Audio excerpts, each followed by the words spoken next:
And, well, they really did. Yeah, Hoyo did it. They announced 5.0 early. I guess they just can't wait long enough to drop the trailer and also drop the special program, but they did it anyway. And, well, it's here. It's here, everyone. So, I am going to be blitzing through everything in the 5.0 special program, just so I can at least upload this on time. Yes, I did watch the special program, and yes, I did read every character's kit. Speaking of which, I will put the disclaimer up before we get started. So, all my info, of course, comes from the 5.0 special program, as well as Honey Impact. Honey Impact for the characters and weapons, to be specific. So, yeah. If you want to check those sources out, you can check those out. So, yeah. Well, anyways, without any further ado, let's just cut to 5.0 right here. Let's not waste any time. So, let's transition. There we go. Alright. So, 5.0. It is amazing. That's all I gotta say. It's amazing. They finally listened. And I mean it. They finally listened to what we are talking about in 5.0. There is a lot to discuss, and I am here for it. So, of course, there's going to be a new region in 5.0. As you see there, there's a couple of shots, as you saw when I was scrubbing through the footage right here. So, yeah, there's going to be new places to explore. There's going to be new things. So yeah, really, really cool, as you see there. I mean, look at that. I'm probably gonna turn off captions until I get to the quality of life changes. Yes, there is quality of life changes, and I am very excited for those, but we gotta save it for later. We have to talk about the stuff at the beginning. So in 5.0, of course, we are gonna be exploring Natlan, which is the Pyro Archon nation.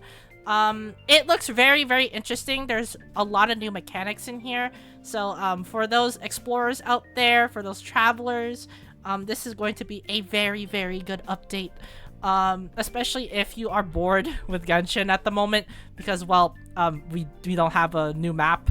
And the only new map that we got recently is literally the summer map that we get every single summer. So, yeah. But, Natlan's going to be a great change of pace.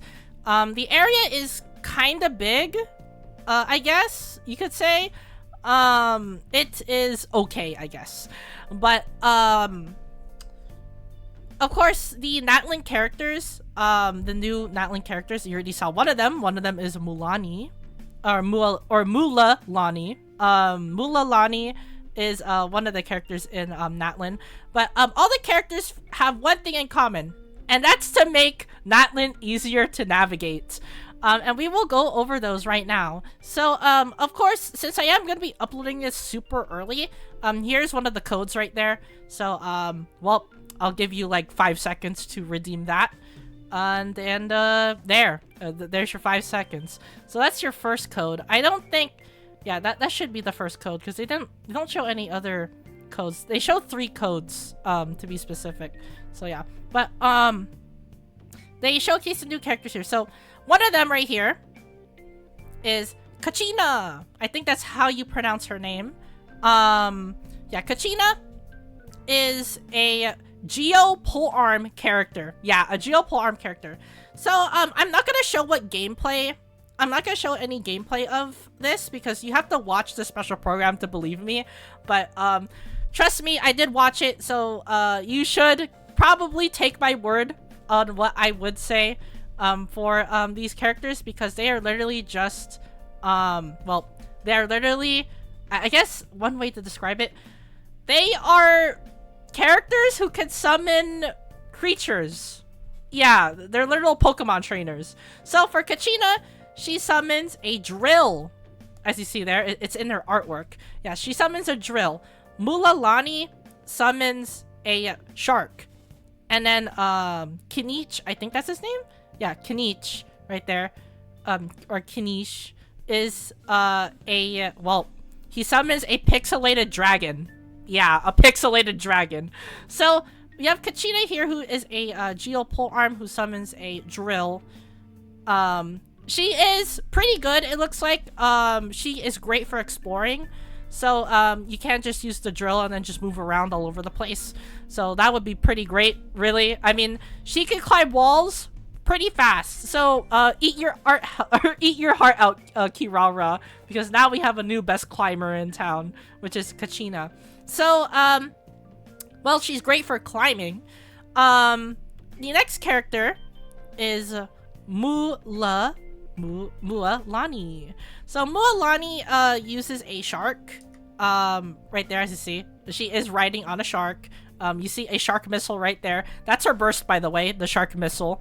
Her whole point is that when you use your elemental skill, you go into a shark mode, and then you do shark bites, and it does hydro damage. It's the same thing with Kachina. Kachina does the same thing right here, where she goes into a vehicle, which is her main Pokemon. I'll just say Pokemon for the sake of it. Her main Pokemon.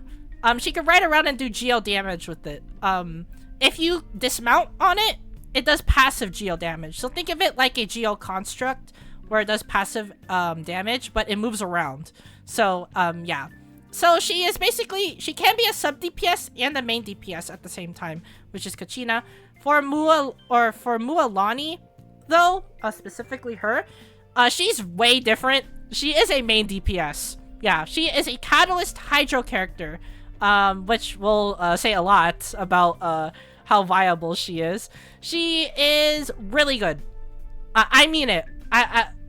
We'll talk about it later in Honey Impact, but you gotta take my word. She's really busted.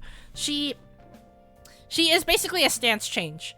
Think of it like Child stance change, where instead of him transforming into the sword form, for mualani, she transforms into a shark form. So yeah, her whole main kit is revolved around her elemental skill, because her elemental skill changes her state into her riding her shark. And her shark does a lot of damage. So I guess it's like a, what's the best way to describe it? She does scale off of HP percent. Yeah, spoiler alert. So she's literally just Hu Tao. She's Hydro Hu Tao. I guess that's all I gotta say, because she scales off of HP, and when you use your elemental skill, you like turn into a better state of yourself, because for Hu Tao, she gets Pyro Application and a better charge attack. For mualani, she gets to ride her shark. So yeah, I guess she literally is just Hydro Hu Tao. And then, of course, they have story quests, of course, because they are 5-star characters. Both mualani and Kinich will have story quests. So yeah. For Kinich, he is a Dendro DPS. Yeah, he is a Claymore Dendro DPS. And you already see right here, that is the dragon he uses. He uses a pixelated dragon. His whole gimmick is that he swings on a grappling hook. So he's literally the Spider-Man of this game. He's literally Spider-Man. So he swings around in a grappling hook, and he swings on enemies, dealing Dendro damage. So he like spins around in a circle, and he does Dendro damage with a Claymore. He also can do Dendro damage based on what direction you're going towards, which is pretty cool. And his his Dendro thing is an AoE burst. So yeah, same with mualani, or mualani, she is a AoE burst. And same with Kachina, she also does an AoE burst. So all three of these characters are literally just DPSs. Yeah. So mualani, I say in Spiral Abyss, she is pretty good. For Kinich, she's pretty good too. But one of his passives, you're forced to run him on a burning team. Or Bergen. So you're forced to run him on a burning team. So he is basically, besides Emily, the first burning DPS. Yeah, wrap your head around that. So, yeah, he's pretty interesting. I'm pretty sure he works well in other teams besides burning, but literally one of his passives, you have to put him on a burning team, because if you do, he does like a bajillion damage. He gets damage boost because he's on a burning team. So yeah, keep that in mind. I think they showed a couple more things. Yeah, like right there, as you see, there's a statue of the 7 right there with a bunch of stuff in Natlan. And now we can finally talk about the banners. Oh boy, the banners. So, it's not confirmed that we don't get Kachina in 5.0 yet. I don't think we're gonna get a free one. But I think the event gives you a free weapon, I guess. Sure. Because we can't just skip over here. Yeah, there's literally no kachina whatsoever right here. But these are the event overviews right there. So it's just a bunch of stuff that we see. So let's just go to the event wish. The point of me going here anyway is to show that we don't get a free kachina. So if you want her, you have to pull, which is sad. But anyway, so for phase 1, rip Shenhua. That's all I'm gonna say. Rip Shenhua.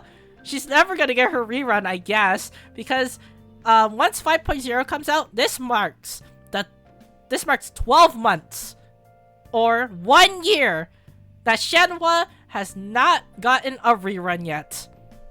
Yeah, no Shenhua rerun. So I guess we could suspect that she is gonna get a rerun in 5.1, I guess. So yeah, but for now, well, for phase 1, we have Mualani and Kaidehara Kazuha. Do I really have to say anything about Kazuha at this point? I literally talk about how good he is. Yeah, it's a no-brainer. Pull. If you don't have Kazuha, pull for him. He is the best animal character in the game. No joke. He supports. He can be a sub DPS. He can be a main DPS if you want him to. He literally is everything. He supports the team with his Kazuha burst. He literally does everything that you could ever imagine on an animal support. So if you don't have Kazuha, pull for him. As for Mualani, she's pretty good, but there's a certain Hydro character that is also a Catalyst, who is also the best character or the best DPS in the entire game. So, I mean, if you like your waifus, yeah, go for Mualani. But if you care about meta, go for Nuvolette. So, yeah. As for Kachina, she is just a bonus right there, 4-star. She is going to be pretty great in exploring Natlan, of course. Same with Mualani, she's going to be great for exploration purposes. If you are just going to be pulling her for exploration purposes, you can just give her a 4-star weapon like a Witsith. Of course, that is the main go-to for every single Catalyst character. You just run a Witsith. But for Mualani, it's probably not the best weapon for her because she is an HP scaling character. So you probably want to go for something like an HP percent weapon for her. So yeah. But Mualani is pretty good. I will say that. But I will say this, of course, I always say it in every single time there's an event wish preview. If you like the character, if you love their story, if you love their kit, if you just love how they look, or if you just love their personality, pull for them. I will always say this, love triumphs all. You don't have to listen to me when I say don't pull for this character or pull for this character. If you love the character, if you really love them, if you see yourself using them a lot, then yes, pull for them. Love triumphs all. I will always and forever say that. So yeah, if you love Mualani, pull for her. But I'm speaking as a experienced Genshin player who has played this game since 1.0. So yeah, but Kazuha, really good, must pull. Mualani is really good too. If you don't have a main Hydro DPS yet, I would say Mualani is a great pickup. She is really good. She's a Hydro Catalyst, meaning that you can just Hydro Applicate even if her E is off cooldown. She is pretty good. Really good. As for phase 2, right here, oh boy, we got Kinich and Raiden Shogun. So I did discuss about Kinich before. Kinich is a Dendro burning DPS because of his passive, of course. So, he's really good with Emily. I wonder why they dropped Emily and then they dropped this guy. I wonder why. Because now burning is going to be meta because of the Pyro Archon. I knew it. I told you guys. Because I knew that Emily was going to be good someday, and now they're gonna make her good. So yeah, you're probably going to see Emily rise up in the ranks, in terms of usability, because now she's in a good spot. But Kinich, if you want to experiment with burning teams, and if you want a burning DPS, or if you just want a Dendro DPS in a nutshell, Kinich is a great pickup. He does pretty good damage. He is really strong. I would probably say he's like, I don't know, like a few characters below I'll Hate Them, but he's pretty close. He's actually really close. I'll Hate Them works on any Dendro team. As for Kinich, he works on burning, but with that one niche, you already know he's gonna be pretty good on that team. I mean, look at look at Shan Yun. Look at Shan Yun. Yeah. With her plunging team, of course it's gonna be really good. And she's the only member who could even allow that to even happen. So yeah, I would suspect Kinich will probably be the same thing. He's gonna be really good in a burning team. As for Raiden Shogun, still very good to this very day. The best sub DPS in the entire game. One of the best Electro supports in the entire game. Still the best Electro DPS in the game. There's no other character who could rival her at the time. And still is to this very day. She is really good, especially if you build her as a sub or support. As for main, you want to get her C2. You don't have to, by the way. You don't have to get her C2, but it's strongly recommended that you should, because she ignores 60% defense when she uses her burst. Yeah. You probably see why it's extremely good on a main DPS Raiden. But as for sub and support, you don't need constellations if you are going to be running her as a sub and support, because her E and burst just does way too much damage to begin with, and her burst literally just gives you energy back for your entire party. So yeah, there you go. So as for the pulling priority, I will say Kazuha first, obviously. I mean, it's Kazuha. Second is Mualani, because she's probably going to be extremely good. I could see the potential. Third is Raiden Shogun, because she's still the best Electro sub DPS in the game, and also one of the best Electro supports in the game.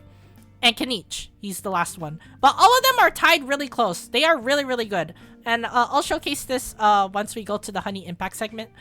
So, yeah. They showcase their weapons as well. Yeah. So his Claymore, Fang of the Mountain, is right here. It is a Claymore. It's specifically for Kinich. I think they showed, yeah, Surf's Up. That is Mualani's weapon. That is a Catalyst, of course.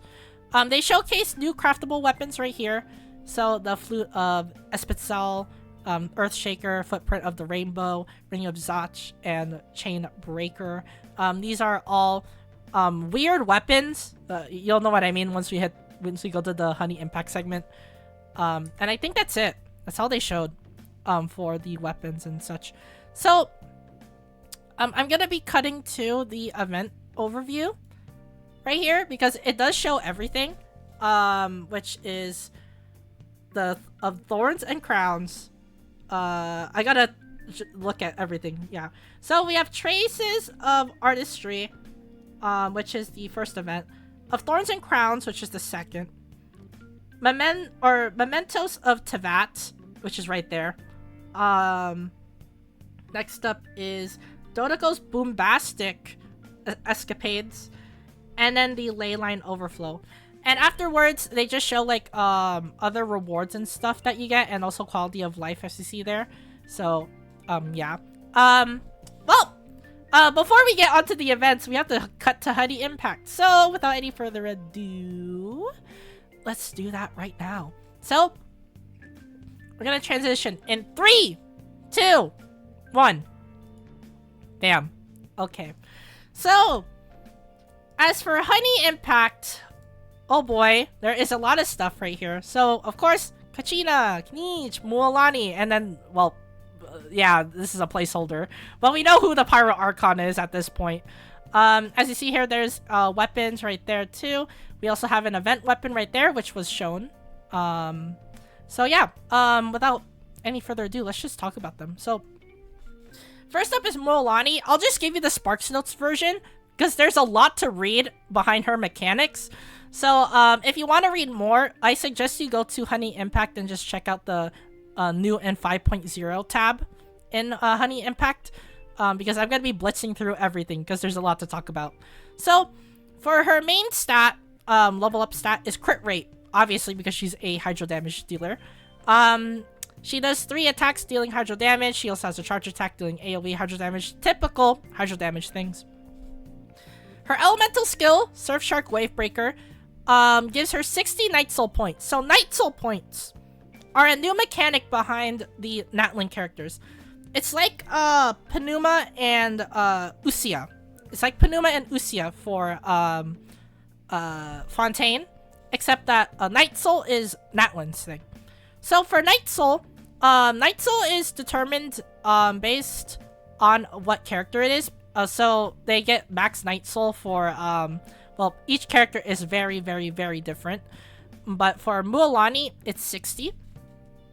So, Night Soul is basically how long you have your Pokemon out for. Which is basically, their Night Soul's blessing.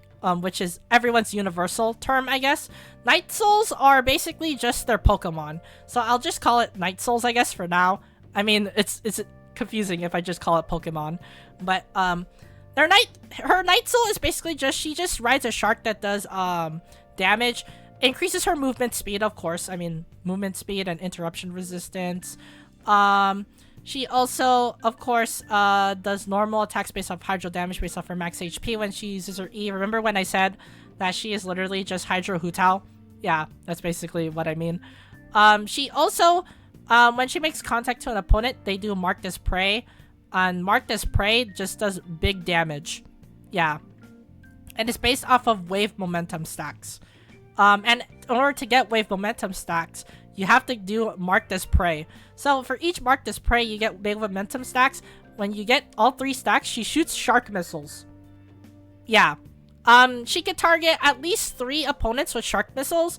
But if you do this, 28% decrease on your shark missiles. So basically, she's really good against one enemy floors on Spiral Abyss. So basically bosses. As for multiple enemies, she's okay. But she does get a 28% decrease on shark missiles, which is really weird. But mainly all your damage is gonna come from your elemental skill for Mualani, because you get hydro damage, which is scaled off your max HP. And you have to get Marked as Prey stacks anyway to fire shark missiles. By the way, you fire up to 5. So, yeah.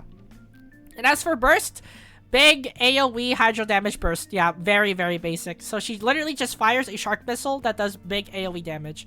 And as for passives, she has 4. Yeah, she has 4.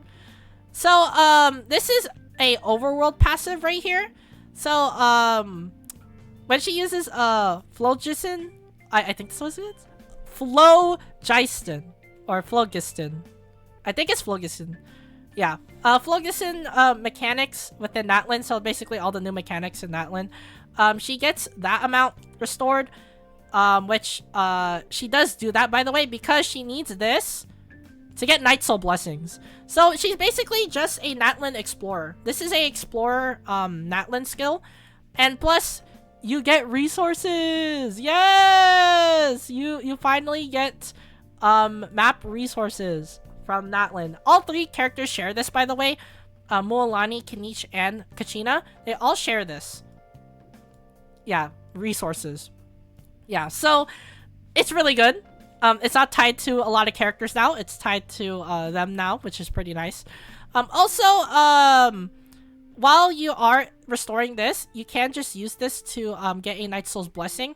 This is their movement skill, by the way. All characters share this.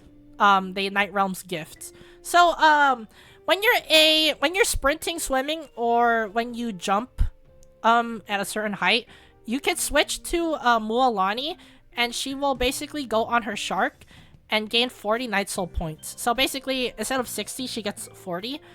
And also, when you're in this state, when you're in liquid Flossigen, you get 75% decrease on your Night Soul Blessing, which means that you're able to go on your shark even longer.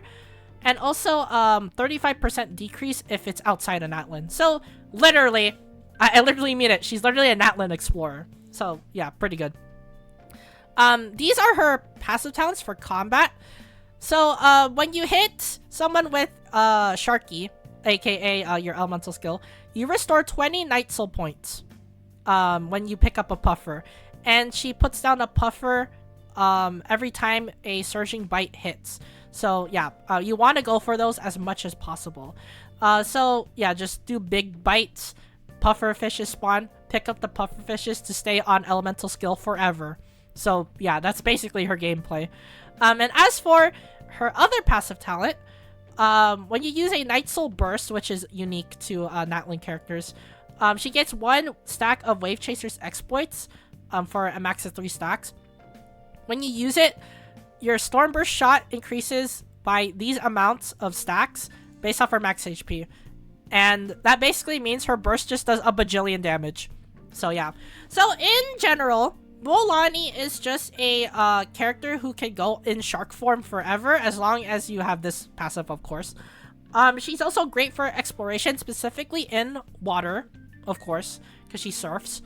And also, all her damage is tied to her burst because of this passive. So basically, what your main game plan for her is do shark attacks, get enough stacks, do burst. That's it. And I'm pretty sure that's gonna work really, really well. It looks that way. So yeah. Well, anyways, it's time to go to kinich. Right here. So, kinich is a Claymore Dendro character, as I said before. His level up stat is crit damage. I wonder why. Mainly because he's a DPS. When he uses a elemental skill, he can do an air swing.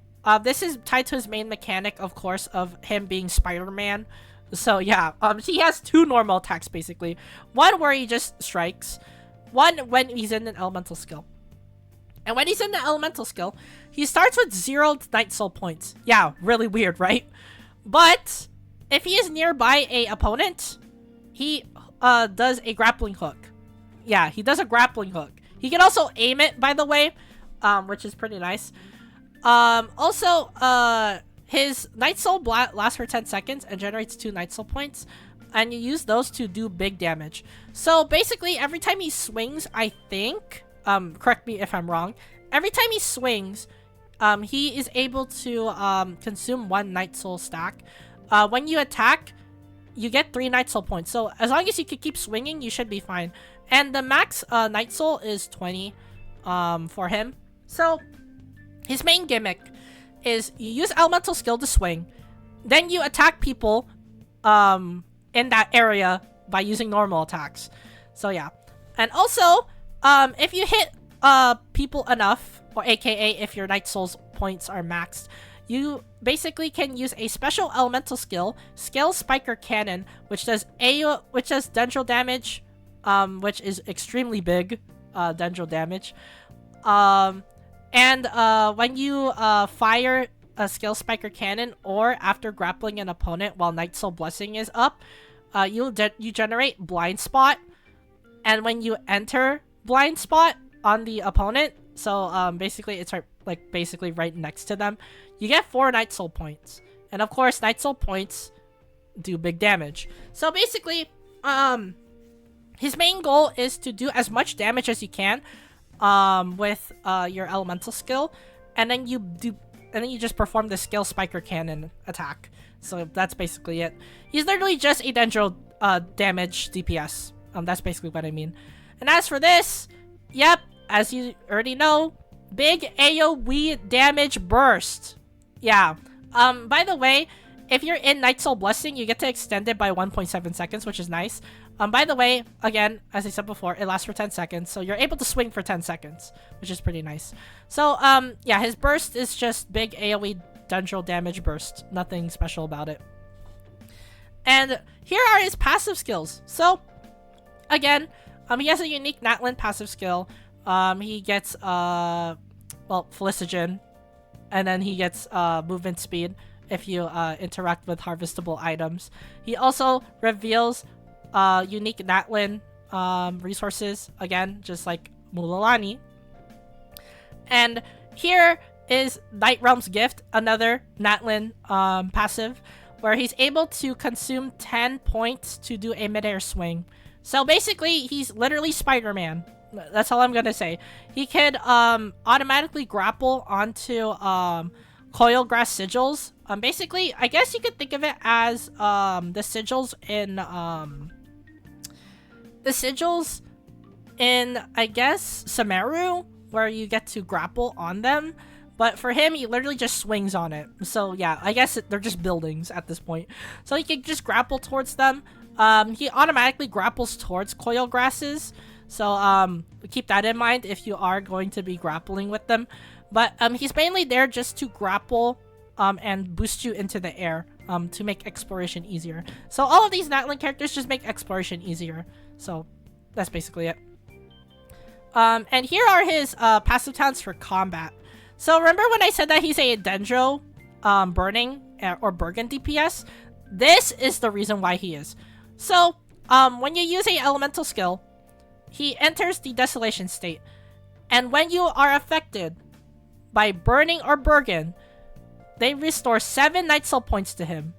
So basically, you want to run him on a Bergen or burning team because it gives him more Night Soul points. And the more Night Soul points you have, well, you get Scale Spiker Cannon, which does big damage. So yeah, you want this. You want this. So you have to run him strictly on a Burning and Bergen team, but he's probably going to be really good at it. So yeah. And as for his second passive talent, when a member triggers Night Soul Burst, so again, another natlan thing, he gets 1 stack of Hunter's Experience, a max of 2 stacks. When he uses Canopy, Hunter Riding High's Scale Spiker Cannon, basically what he has in his elemental skill, all his stacks will be consumed, and his cannon shot will deal 320% of kinich attack. So basically, you want to give him the main DPS, well, bread and butter, attack percent, dendro damage, crit rate, crit damage, and he should be fine. He's literally just a dendro DPS. That's all I'm gonna say. He's a Burning Bergen dendro DPS. So yeah, that's basically kinich. Next up is Kachina. Thankfully, she doesn't have that much in her kit, unlike mualani and kinich. So this is probably going to be quick. So she is a Geo pole arm. Her main level up stat is Geo percent, which is surprising. And she has just normal stuff. Her elemental skill is where all of her bread and butter is, all her kit. So again, she gets 60 Night Soul points. She basically can go around on the Turbo Twirly, which is her main Night Soul. So she could either, as I said before, 1, ride it, or 2, dismount it. And when you mount it, you're able to do geo damage based off her defense. Yes, we have a defense scaling character. Or you can dismount it and then it does geo damage at certain intervals. So yeah, literally basic. It's so basic that I literally summarized it like right now. So yeah. So basically, when she rides it, she does AoE geo damage. When she dismounts it, she does AoE geo damage at certain intervals. That's basically it. And for burst, guess what it is? I wonder what it is. It's AoE geo damage based off her defense. Big geo damage burst. Yeah, do you really expect anything else? Mualani has a AoE hydro damage burst. Kinich has a geo or dendro AoE damage burst. Guess what Kachina has? She has a AoE geo damage burst. So yeah, great. Again, this is another natlan passive. She just gets Felicigen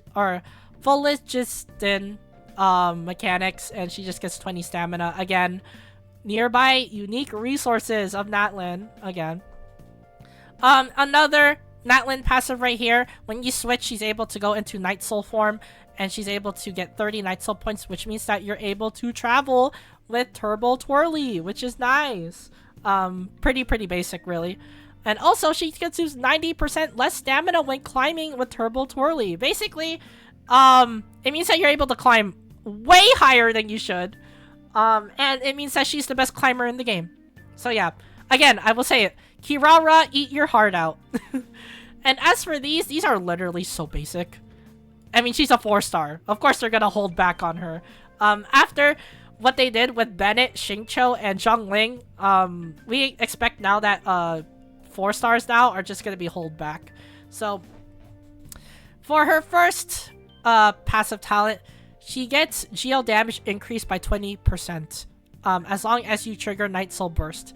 So it's basic, really. She just gets 20% boost. For her second one, increased damage based off 20% of Kachina's defense. So basically, you want to give her, I guess she can just become a sub DPS. So you can literally just give her defense, geo, crit rate, crit damage. That's probably going to be the best build you're ever going to get. So yeah. There is Kachina. She is pretty interesting. You're probably just going to be using her for exploration, though, to be honest. So yeah, that's basically it. And now it's time to talk about the weapons. So first off, Surf's Up. So Surf's Up is mualani's catalyst. So basically what it means is it's just look at that scaling. Yeah. Yep. There it is. So she has literally the Hu Tao passive of increased HP by 20%. So yeah. Or I guess you could just call it Yelan passive too, because it also increases HP. And also, of course, it tailors for her, because when you use the elemental skill, you get Scorching Summer stacks, which is very specific for this weapon. Each stack increases normal attack damage by 12%. By the way, you get 4. Yeah. And also, when you use a normal attack, you use 1, but it scales really high. So yeah, really busted. And also, you get 1 stack every time you do a vaporize reaction. So basically, you can run her on a vape team, and she becomes god mode. So yeah, really busted. But this means that you want to run her on a burning team. Specifically, a burning team Bergen that works. You can run her with vape comps like Bennett. You can run her with Zhongling, only Zhongling. So yeah, she has some flexibility, but this is a really good weapon. I'm not gonna lie, this is extremely good. She gets damage, big damage, on normal attack, which is her main bread and butter. And when you get vaporized, you get 1 stack back. So you can just have this infinitely as long as you're in a vape team or a vape centered comp. That's basically it. So yeah, Surf's Up, pretty good weapon. As for Fang of the Mountain King, it is a, well, this is one of the lowest scaling weapons in the game. Not gonna lie, 11% crit rate. Yeah, really weird, right? 11% crit rate. But its passive is still pretty good, because it further increases his Burning and Bergen DPS capabilities, which is pretty busted, and you'll see what I mean. So you gain 1 stack of Canopi's Favor after you hit an opponent with an elemental skill. After you trigger Burning or Bergen, you get 3 stacks, basically. Yeah, so basically you get 3 stacks of Canopi's Favor, which is pretty nice. You also get 1 stack if you hit an opponent. So basically, what this means is, for each stack that you get 10% skill and burst damage. But the max is 6 stacks. 60% elemental skill and burst damage. This is really busted. This is really busted. And remember, since this is a modern character, You can trigger this off field. Yeah, really busted. You can just get 60% permanently, which is cool. Also, it calculates stats independently, so you can just have it hovering at like 60 or 50 for the entire duration of Abyss. Yeah, this is good. The only downside of this weapon though, 11% crit rate. So you're probably gonna have to hyper invest in crit rate. So yeah, that's the only downside. That's the only one I could think about. So yeah. As for the other weapons, these are the craftable weapons that we're gonna get for Natlan. So here you guys go. So this is the sword, which increases elemental skill damage. We will take a look at the level 5 version, which gives you 32% defense. You know what this weapon is? This is a Chiori and an albedo weapon. This is literally a Chiori and an albedo weapon. Literally, just slap this on them and they become really good. Look at that geo damage. Or not geo damage. Defense percent bonus. 68% defense. On top of the 32 that you get. This is literally made for them. Yeah. Albedo and, Albedo and Chiori. Yeah, this is a weapon for them. That's all I'm gonna say. Really, really good. As for the Claymore, well, after a party member triggers a pyro-related reaction, the elemental skill damage is increased by 16% for 8 seconds. This effect can be triggered even when the triggering party member is not on the field. So this is an okay Claymore, I guess. It has attack percent bonus. As for the level 5 effect, it's 32% elemental skill damage. The only thing I could think about that works with this thing is Deha.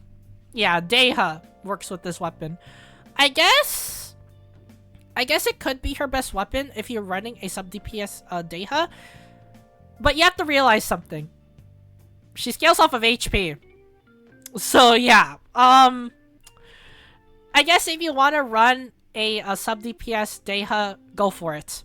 It's probably her best weapon anyway. D-Look probably won't work well with this weapon either. But I guess all I could say right now is it's probably going to be the Pyro Archon's best weapon. Best free-to-play weapon, to be specific. Because she is rumored to be a sub-DPS. And if that's true, then yeah, this is going to be a really good weapon on her. So, yeah. I guess all I can say now is probably invest, maybe? If you're dead set on trying to get the Pyro Archon, maybe try to get this weapon. So, yeah. As for the pole arm, Footprint of the Rainbow, it gives defense percent, and it's literally the same effect as the sword. Literally the same effect.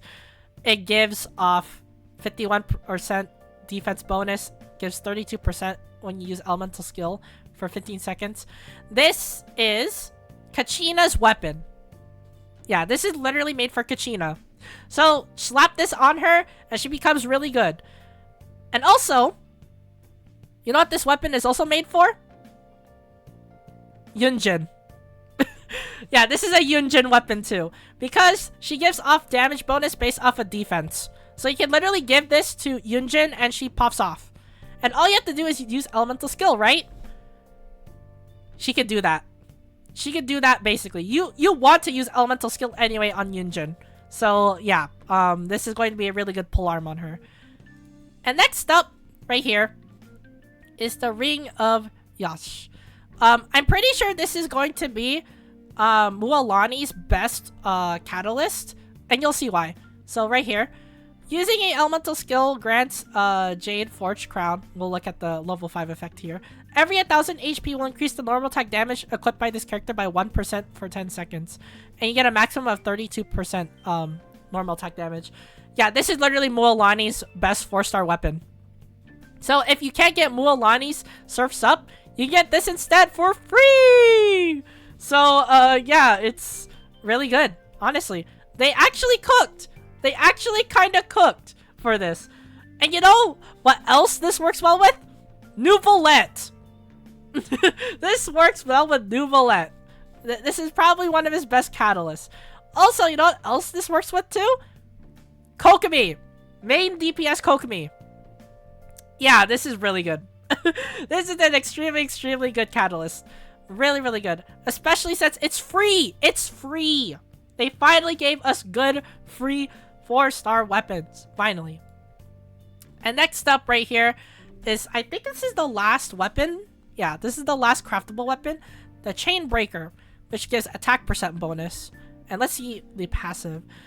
So from every party member from Natlan or who has a different elemental type from the equipping character gains 9.6% increased attack when there are no less than 3 of the aforementioned characters. The equipping character gains 48 elemental mastery. So basically, if you have different elemental types, so mixed comps, or if you have different party members from Natlan, basically an all-party Natlan team, you get a 9.6% increased attack. If you don't have more than 3 of those, then you get 48 elemental mastery. This is kind of bad. I don't know what it is with Hoyo, but they always make the bows bad. I don't know why. I don't know why they do that, but they always make the bows bad for no apparent reason. So yeah, honestly, I will just say this: stick to Vivonius, Warbow, and Stringless. They're probably your best bet, especially Stringless, because it literally gives you EM for free. Yeah, that's all I'm going to say. And last but not least, we have the event weapon right here, which is Ash Graven Drinkenhorn.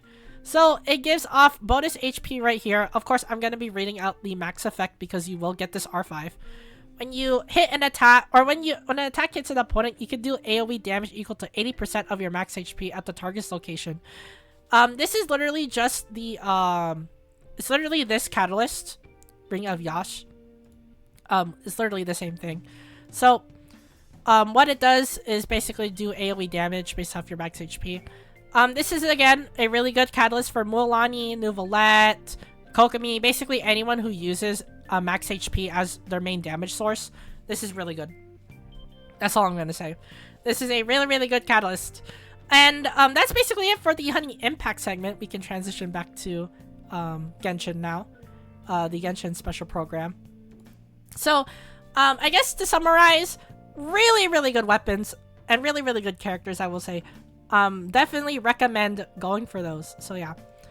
And also over here we have anniversary benefits. As you see there, we get 1,600 Primo Gems. Nice. We love that. Big W Genshin win right there. Big W Genshin win. You get Elixir. Pretty nice. Fragile Resin. Victory. Kaboom Box and a Firstborn Fire Sprite. I think the Firstborn Fire Sprite is just gonna be a pet that you can get, which is pretty nice. Yay, new pet. And we get a Brilliant Dawn login bonus. We get 10 Intertwined Fates. Yay! Pretty nice. They're finally letting us eat. We finally get at least 20 pulls, at least. So yeah. I think that should be probably it for the rewards. Yeah, we can just go over the event overview. So for this, you got plenty of things. I'm sorry if I am trying to scramble for information, because this is a pretty big update, and this is probably going to be one of the longest discussion videos ever. So bear with me. So Traces of Artistry. So Traces of Artistry is just going to be a event where we just move around and go collect stuff and do certain things. So yeah, taking pictures, collecting items and stuff, and doing all sorts of stuff to get a catalyst.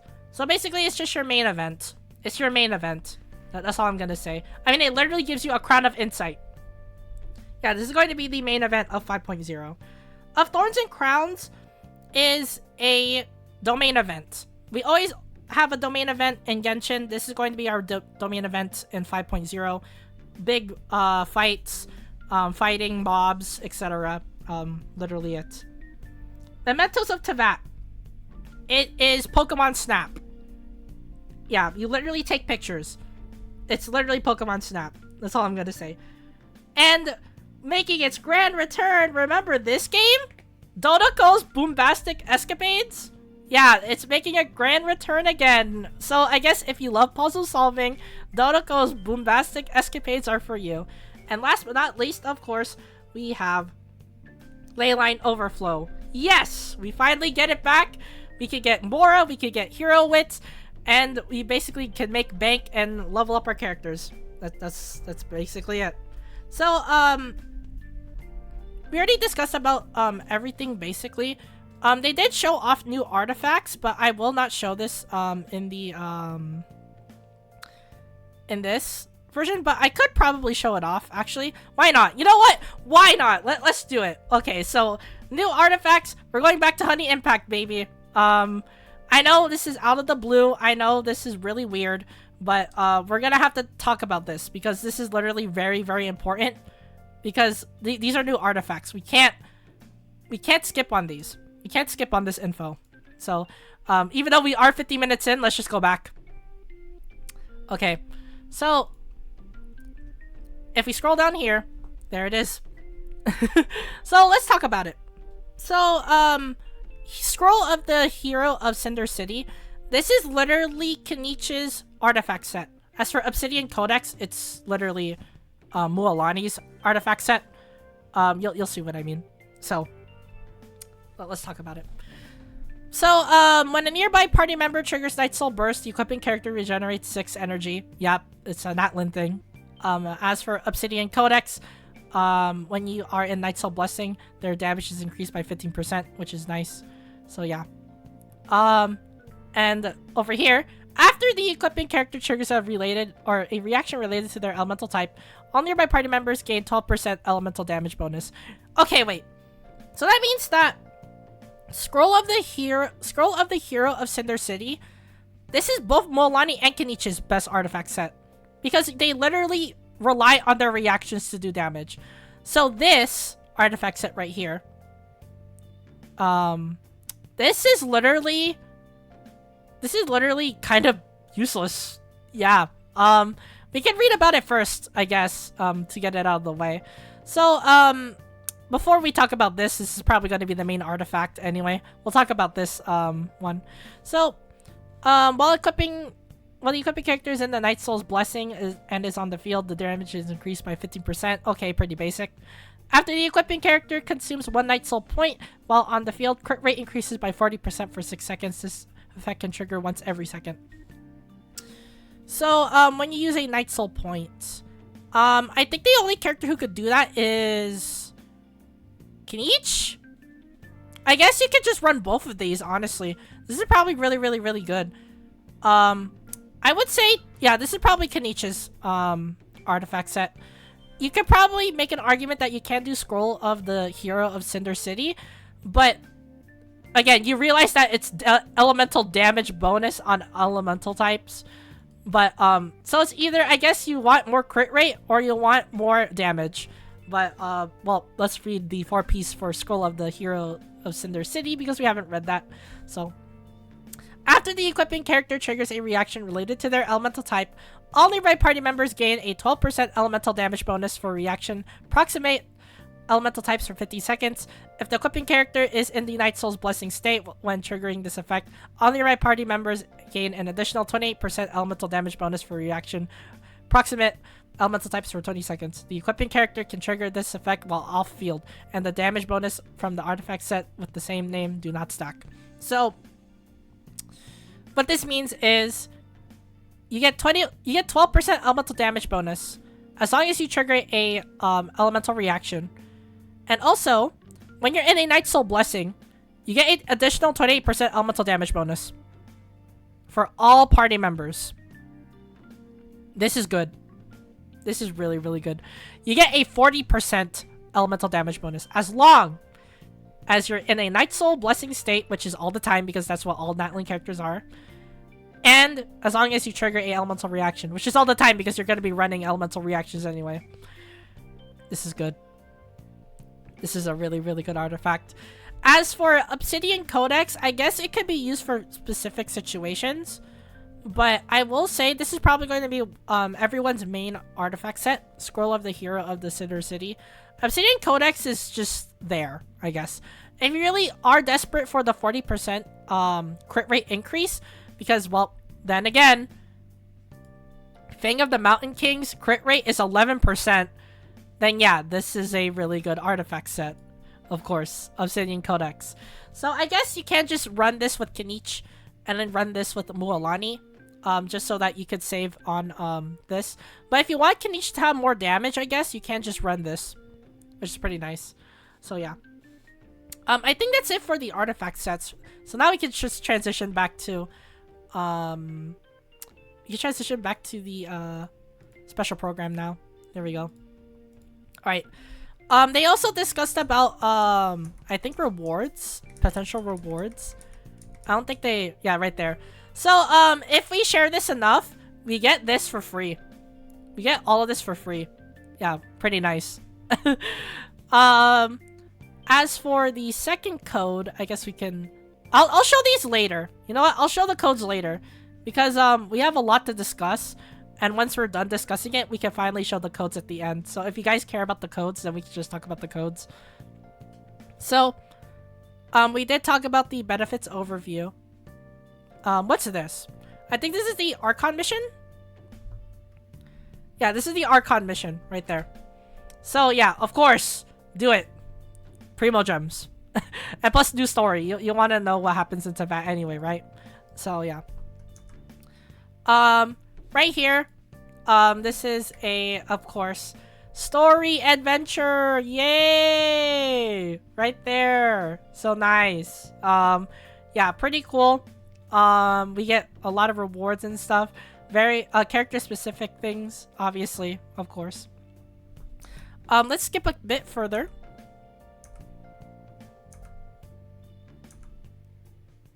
I think they talk for a while though. But they did show stuff right here. Oh, there it is. We could just let it play. Yeah, see? When you complete a thing, right here, when you complete a story quest, you get, yeah, see? Right there. Nice. Enable story mode. Focus story mode. Yep. Pretty good. Really good. You can complete a Archon quest, which is pretty nice. So yeah, really good for people who want to catch up, which is pretty good.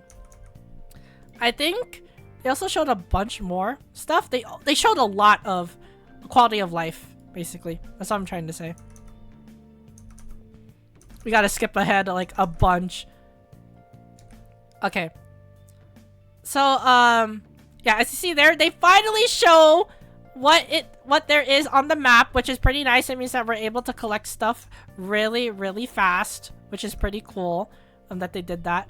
They also increased drop rates for enemies, which is really nice again. Remember those samurai people who don't drop the old handguards? Or they only drop old handguards? There it is. They buffed it. You can finally build your Inazuma characters fast now. Really nice. I mean, I'm speechless. They actually fix a bunch of stuff, which is really cool. They finally have, I think... Oh! Let's see here. Wait.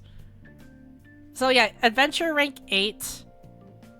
I guess, did we unlock an Adventure Rank 9? Or World Rank 9? I guess that's why they increased the, yeah, they increased the drop rate!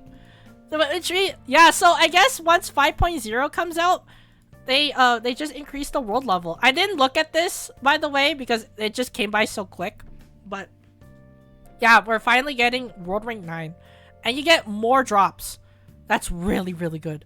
Holy crap. Yeah, though, all of this quality of life is really, really good for the game.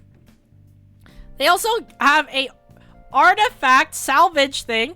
So if you have bad artifacts and if you want to, instead of strongboxing, you want to get artifact EXP, you can do that. Look at that. You can salvage artifacts to get EXP back. Really, really cool. Yeah, no, I love this. They also introduced a new mechanic right here? Yeah. So, what you get a artifact transmuter, which is a new device that you're able to do. You're able to consume 2 of these to get whatever artifact you want. Yeah, whatever artifact you want, with whatever main stat you want, and with whatever substats you want. It's so good. It's so good. They finally did it. They did it after 5 years. They did it after 5 years. We're finally able to choose our main and substats, meaning that we don't have to farm for eternity for those good artifacts. This is beautiful. This is magical. This is really magical. You can finally do it. You can finally do it. Look at that. You can choose whatever main stat. You can choose whatever substat you want. Holy crap. Holy crap. This is good. This is so good. Then you can finally do it. Yes. After so long, you can finally do it, which is pretty cool. It's really nice. They also buffed Battle Pass. You get to choose what you want.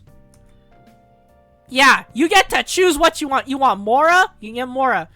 You want ores? You can get ores. You want EXP bottles? You get EXP bottles. You can choose whatever you want, which is pretty nice. Also, you get to choose whatever scrolls you want, whatever elemental stuff you want. Yeah, talent level materials you want. The biggest update ever. 5.0 Genshin Impact. Genshin Impact right here. They also buffed chests. 80 Primo Gems. 80 Primo Gems on a domain chest. They buffed Primo Gems. They actually legitimately buffed chests. They buffed chests. So yeah. They also showed a new 5-star animation. I'm gonna play the subtitles here. Because, well, you're gonna see.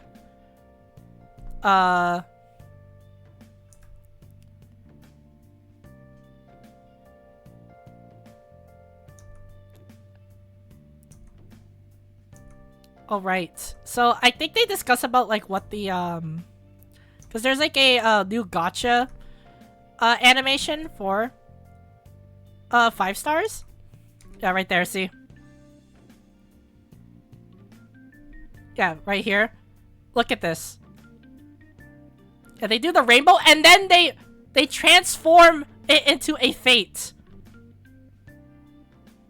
Yeah, see? This is a new event mechanic in the event wishes and 5.0.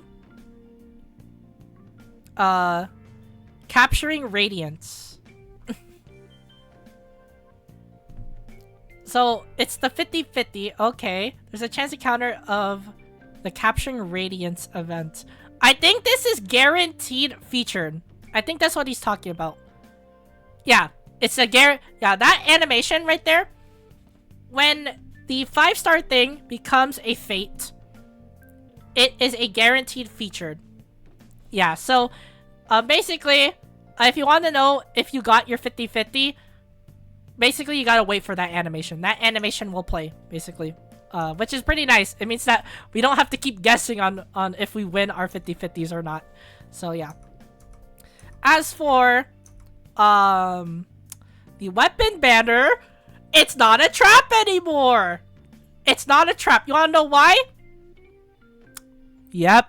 Instead of using 2 fate points, you use 1. Yeah, you know how many primos that would save me if they actually did this in 4.0? Yeah, no, this is way too late. This is way too late. They literally screwed me over. Yep, if you looked at my Emily summoning video, they actually screwed me over. So, I guess I'm happy that they're finally doing this now. It means that we don't have to agonize on whether to pull on the weapon banner or not, because now we can finally pull for the weapon. Just like Honkai Star Rail and just like Zenless Zone Zero, they finally did it. You get to roll whatever weapon you want, even if you lose even if you lose the 80% and 50-50, you still get it guaranteed on the next multi. They finally did it. Weapon banners aren't traps anymore. Yeah, weapon banners aren't traps. They finally did it, guys. We won. We win. They listened. They actually listened. And also, speaking of listened, they listened again! We finally get a free 5-star. A free 5-star of our choice from the standard wish. So, I guess I could just talk about all these characters. So, here's a speed round for you guys. Deha's bad. Literally the worst character to get in this event wish. Kachina is good if you specifically run her on a Dendro team. Mona is still good to this day. She is a nuker. But she is kind of fallen off the deep end thanks to a certain performer from Fontaine. Chi-Chi is fallen off too. She was once the best healer in the game. And then more healers showed up and now she's the worst. A certain Fish replaced her. Jean is the best pull out of all of this. Jean is definitely the character you should pick up if you don't have her. So if you don't have Jean, get her. Because she is literally one of the best supports in the entire game. She increases attack speed. She has AoE healing, which is really, really needed in Dendro teams. She is the GOAT. She's literally the GOAT. Yeah, that's all I'm gonna say. And also Viridescent, animal support. Yeah, that's never not going to be good. So yeah. For Tighnari, if you're desperate in wanting a Dendro DPS, he gets the job done really well. He is really, really good. He's extremely good. The only problem is you need his main weapon for him to work, but you don't need it regardless because you have Ammo's Bow. So yeah, you can either pull for Ammo's Bow, which is in the standard pull, by the way, if you do get lucky. Or if you really want his main weapon, you can just roll for that. But again, Tighnari is really good if you are in need of a Dendro DPS. Diluc is still good, but you need Shanyin. You need Shanyin. So yeah. You need the Crane. The Crane herself in order for Diluc to be good. And then again, you could just use Gaming. So what's the point? So the main takeaway basically is Jean, Tighnari. If you don't have Jean, pull for Jean. If you don't have Tighnari, get Tighnari. As for the other characters, it's whatever. But I will always say it again. I'll say it again for clarity's sake. Get what you like. If you like Deha, if you like Kaching, if you like Mona, Chi-Chi, Jean, Tighnari, Diluc, for their personality, their character, whatever it is, pull for them. Yeah, that's all I'm gonna say. But as for who is useful, I'll order them in order, of course.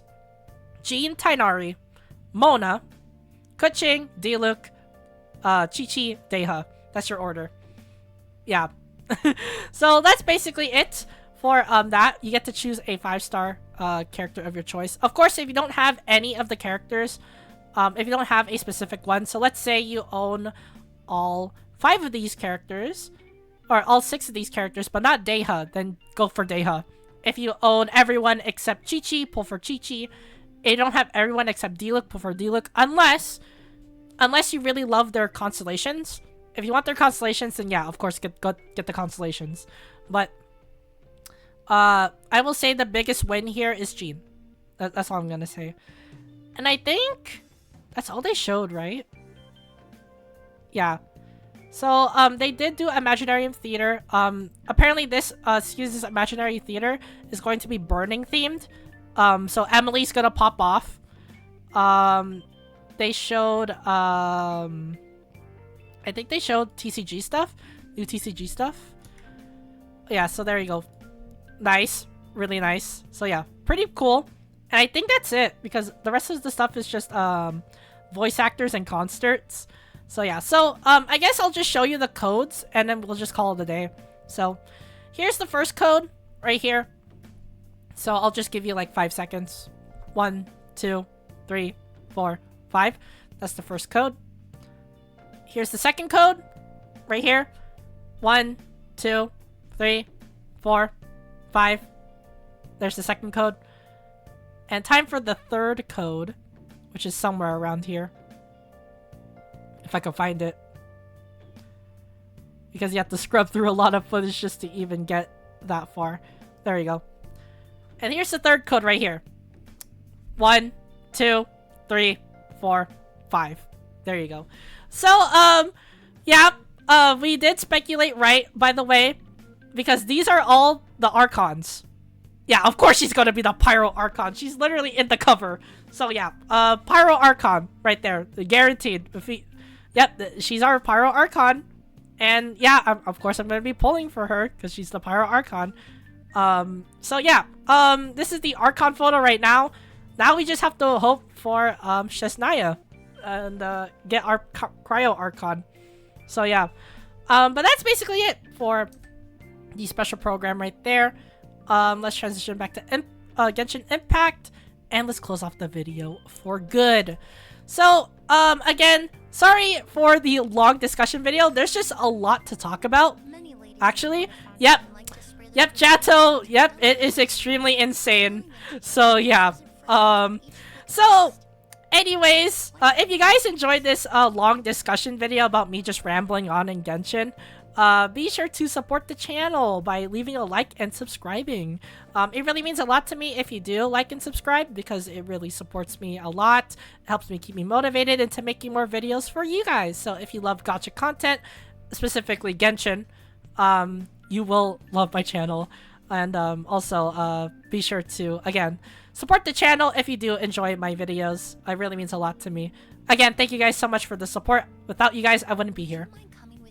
Comment down below, what do you think of 5.0? Because this is just huge. It's just really, really huge. Really, really big update. What do you guys think? You think it's cool? You think it's not? I'm pretty sure the majority of the people are just gonna say it's really good. So, well, if you guys think about that, then I guess all I could say is, what do you think is cool? Let me know in the comments down below. And as always, thank you guys for watching this Genshin Impact special program video. And I'll see you guys in the next gacha video.